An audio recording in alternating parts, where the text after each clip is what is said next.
Hey everyone, this is Shondell from Line in the Sand Church. I am here to do our little 10-minute workshop for our marriage and family dynamic series. A week ago, 2 weeks ago now, I guess we were on vacation. So I'm sorry I did not record a workshop from the beach. I was on the beach, not on my phone. And then when I came home, seriously, 2 days later, I didn't have a voice. So there was that. We have this week and I think next week maybe, and we are wrapping up our marriage and family dynamic series. So this week I wanted to talk about the concept of spending 15 hours a week with your spouse. 15 hours of giving your spouse your undivided attention. Okay, so undivided attention, 15 hours of intentionally meeting your spouse's 2 or 3 most important emotional needs. Okay, those that have done any sort of marriage counseling with Ben or I kind of know that the 15-hour a week is kind of a cardinal rule. That is probably one of the most important things that we require from a couple before proceeding with any kind of counseling, because it is such an important thing. So let's think about it. 15 hours, right? Talking to each other, enjoying recreational activities together, making love. So what is your kind of reaction to that? When you think about 15 hours a week, do you think, well, that's easy. We probably do that anyway. Do you think, oh, wow, that's a lot? Or listen, lady, that is impossible. You don't understand my schedule. You don't know what we go through week to week. So there's no way that can happen. Okay. Let me just say that marriages that are not happy, marriages that are not thriving, 15 hours a week is not enough. It's not enough. If you are really, really struggling in your marriage, if you can't remember the last time you looked at your spouse and you were really happy and really in love, 15 hours a week is not going to do it. You're looking at closer to 25 to 30 hours a week for marriages that are really, really struggling. So I would encourage you to kind of look at that in a little bit more in depth if you were kind of in that position. And let me also remind you that before you were married, you spent all of your free time with your spouse, all of it. Okay. You talked every day. You were affectionate every moment that you were together. If you weren't having sex, and sex was definitely on your mind, you scheduled time to give each other special attention, special affection, right? And now that you're married, you spend all of your free time apart. You no longer schedule time together. You spend time out with the girls, basketball with the guys, right? You want to hang out with your friends. You want time away from each other. You're not spending quality time with each other. Okay. Let me just make this point clear. Unless you are scheduling your time with your spouse with the intention of meeting their most important emotional needs, which you can't do unless you spend time together, then staying in love will become a real challenge, almost impossible. Okay. 15 hours a week is to be done in private, right? No friends, no kids that are, awake. Just the two of you. Time to meet the emotional needs of affection, intimate conversation, recreational companionship, and sexual fulfillment. Okay. So when all 4 of these core emotional needs come together, men and women call it the same thing. They call it romance. Okay? Romance. Unbelievable to me that we can do the same things and we all call it the same thing. Okay? As far as time goes, because I know that time is challenging, I don't have time. I know what it's like to say I don't have time on a daily basis. There's a book that I read a long time ago before I had Olivia. That I think the book was called Flourish.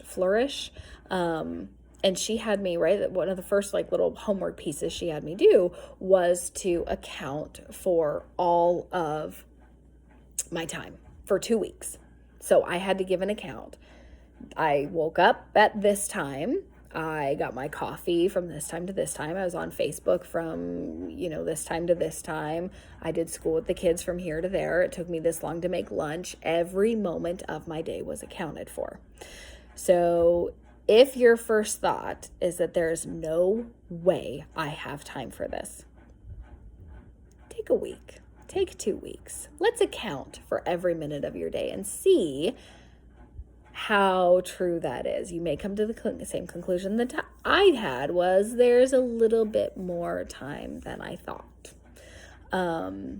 There's also a form that is on the Love Busters, I think it's website. Most of this information from our marriage and family dynamic series and our marriage counseling actually comes from His Needs, Her Needs, and Love Busters by Dr. Willard Harley. He has a form on that website to help you guys track, week to week, how much time you're spending together, day to day.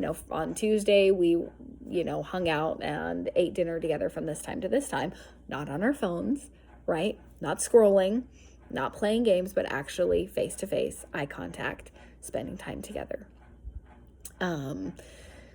So if you want to comment, hey, yes, I want that form, let me look at it. I can send you the link or private message you, however you want me to do it. But as you take on that challenge and you're like, okay, 15 hours, here we go. And you start spending more and more time with your spouse. It's okay if it's more difficult than you thought. That's normal, right? Revise your schedule. Write it in pencil so you can erase it and do it again. Keep prioritizing.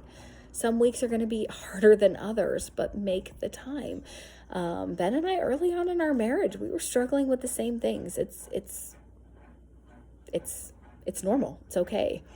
If this kind of amount of time each week is not normal for your marriage, you might be spending a lot of that time in silence, in awkward silence, or even worse, maybe some fighting and arguing.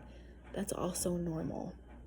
Keep trying, keep fighting, keep arguing with the intent to resolve, and keep going until that resolution is made, until you're both in an enthusiastic agreement about the situation, about this situation. Prioritize your spouse. Make it about them, right? So if I'm making it about Ben and Ben is making it about me, then we're both getting prioritized, okay? You were able to prioritize your spouse when you were dating, when you were engaged, when you were newlyweds. You're perfectly capable of prioritizing them now. Spend time thinking about your spouse, not yourself. Men, your wives need their needs met just as much as you need yours. Ladies, your husbands need their needs met just as much as you need yours. A woman will not respond sexually to going golfing all afternoon, or in the morning. I'm sorry, you guys go in the morning. And then coming home for some hot and heavy lovemaking. It's not going to happen. In kind. Ladies, a man is not going to respond well to an afternoon of manicures and talking for 3.5 hours while he strokes your hair. It's not going to go well. The goal here needs to be meeting both of your spouse's core emotional needs during this 15 hours. Selfishness has no place here, okay? After a few weeks, some good habits are going to begin to form. She will start responding. He will start calling you, saying, I love you, checking on you, seeing how your day is going. Say, hey, babe, I'm on my way home. She will start responding sexually. She will start wanting to do these things, these activities with you, this kind of recreational companionship. She'll become your friend, right? And some good habits are going to start to form, and your needs will become met on a regular basis. And what happens when your needs are met on your emotional needs are met on a regular basis? You will fall more and more in love with your spouse. And you're going to look back and say, oh my God, I never knew I could be this in love with this person. So just take the time. Take the time. I know it's hard. Trust me, I know that time is hard. Okay. But make schedules. Make more schedules. Make more schedules. Prioritize your time above other things in order to make this happen. And I promise you it'll be worth it.